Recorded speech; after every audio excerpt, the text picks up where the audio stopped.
Hello again, and welcome to Granny Dorothy Visits. Today's topic is a penny for your thoughts. And the first reading is from Wayne Dyer's Everyday Wisdom. The choice is up to you. It can either be, "Good morning, God," or "Good God morning." And the second, and only reading for today, is it's a new book that I got, Easier Than You Think. It's Richard Carlson, who I like a lot. It's, I've used a lot in the Don't Sweat the Small Stuff. So I thought this was a good read. When my daughter Kenna was a little girl, she would occasionally wake up in the morning and say to me, "Daddy, this is so great. I get another one of these." Have you heard the expression, "out of the mouths of babes"? The excitement in my daughter's voice suggested that she was thrilled to have been given yet another day to do with whatever she would. Even at a tender young age, she somehow knew that she had the choice to make each day special. Our thoughts are the most powerful tools we have been given during this lifetime. We can use them, as Kenna did, to create joy, anticipation, excitement, fun, happiness, and peace. Of course, we can just as easily allow our thoughts to be self-destructive weapons. We can wake up in the morning with a list of complaints as long as the front page of the newspaper. And whichever road we take, positive or negative, our choice is likely to have little, if anything, to do with how good our life really is on the outside. Be that as it may, our well-being depends on how we process our lives on the inside, on our thinking. What do we think? When do we think? How much significance do we give to our thinking? And most important, do we remember that we are the ones who are doing the thinking to begin with? If you can keep in mind the reality that you control your own thoughts and nothing else, you will be in pretty good shape.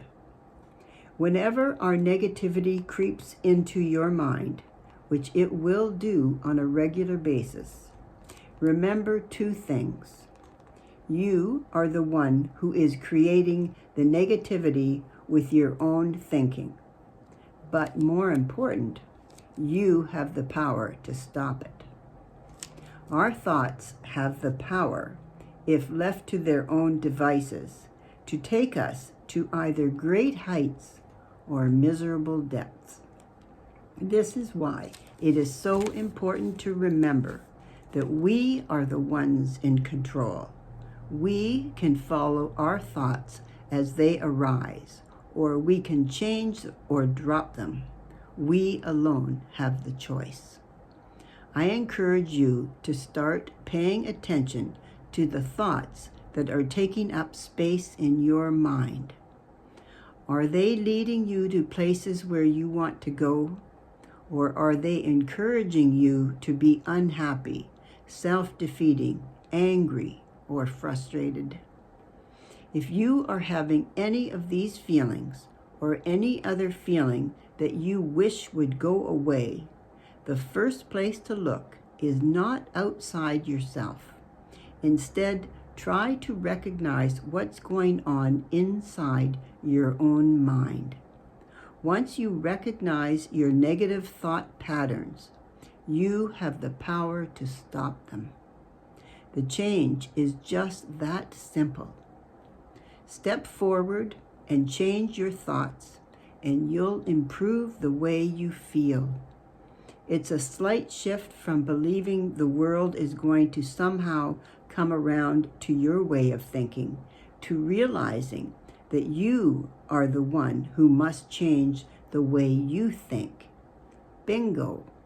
What could be simpler? Here's a case in point. Joseph was a 35-year-old lab assistant who had spent most of his adult life complaining about his job and resenting everyone around him. He woke up bitter in the morning and remained that way until he went to bed. From the outside, it appeared that he had good friends, a nice apartment, and a solid job. But to hear him, you would think that everything in his life was miserable. One of his fed-up co-workers introduced Joseph to the idea that it was his own thinking, not the world, that was responsible for the endless resentment he was feeling. The co-worker encouraged him to stop complaining and to start paying attention to the harmful noise going on with his own mind. Much to the relief and delight of his family, friends, and colleagues, Joseph did just that. When he was home alone, he noticed that his negative thoughts rarely let up. For the first time in his life, he was curious about his own mind. He asked himself the following questions. Could it be possible that my own thoughts have something to do with the way I am? And then, can I stop this way of thinking? He soon learned that the answers to both were yes. And from that day forward, Joseph had much less to complain about.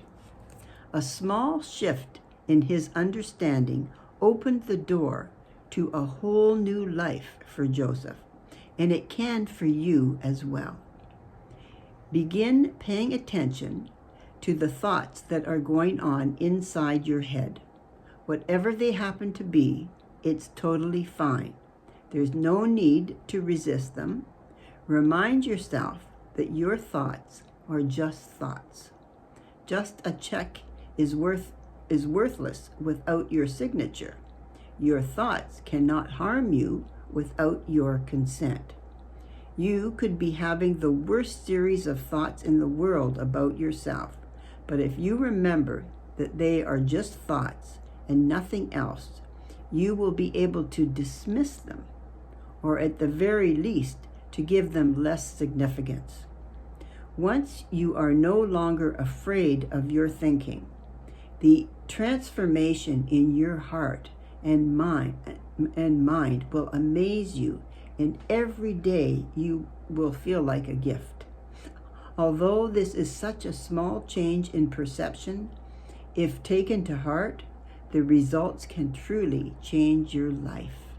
And wouldn't that be great, eh?